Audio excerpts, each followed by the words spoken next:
기소 여부의 수사심의위원회 의견을 반영하겠다. 임명 철회 여부는 선거관리위원회에 유권 해석 후 결정하겠다. 최근 논란이 되고 있는 두 가지 이슈에 대한 검찰과 청와대의 입장이었죠. 우선 후배 여검사 성추행과 인사보복 의혹을 받고 있는 안태근 전 검사장에 대한 사법 처리는 이름도 생소한 수사심의위원회라는 곳으로 넘어갔고 오늘 결정이 났습니다. 성폭력 피해가 나온 지 한참이 지나도록 신병 처리 방침조차 결정하지 못하고 있다가 폭로 75일 만에 그것도 검찰 내 자문기구에게 맡겨서 기소 여부가 결정난 겁니다. 그 사이 피해자는 근거 없는 2차 피해에 시달려야만 했죠. 물론 결정에 따른 파장이 적지 않은 사건이기에 범죄 구속 요건에 맞는지 충분히 따져야 했고 외부 전문가들의 의견 수렴도 필요했을 겁니다. 당연한 겁니다.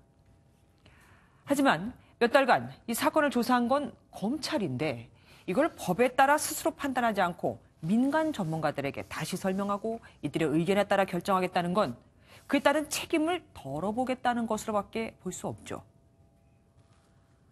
피감기관 지원 황제 외유 논란으로 사퇴 압박을 받고 있는 김기식 금감원장의 거취 역시 칼자루를 쥔 건 청와대가 아니라 선관위가 됐습니다. 청와대는 객관적이고 공정한 법적 기준이 필요해 김 원장의 행위가 정말 법에 어긋났는지 선관위에 묻겠다고 했지만 법원도 아닌 선관위가 제대로 된 법적 판단을 내릴 수 있을까요? 그리고 도덕적인 판단이라는 것도 어떤 기관에 물어봐서 해결된 문제가 아닙니다. 청와대가 인사검증의 기본에 충실했다면 이번 질의 내용 같은 건 임명 전에 벌써 확인을 했어야죠. 정부의 정책이나 첨예한 사회적 논쟁을 공론화로 풀어보려는 거 필요합니다. 공정성과 중립성을 해칠 수 있는 사안에 대해 심의하는 제도도 당연히 있어야겠죠. 하지만 스스로 결정해야 할 일조차 외부기관이나 공론화 뒤로 숨어서 책임을 회피하는 수단으로 쓰면 그건 비겁한 겁니다. 이번 교육부의 대입제도 이송안도 보셨죠?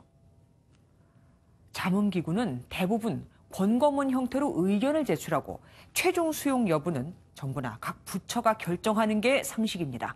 자문기구의 결정을 맡기다니요. 그건 그야말로 앞뒤가 바뀐 겁니다.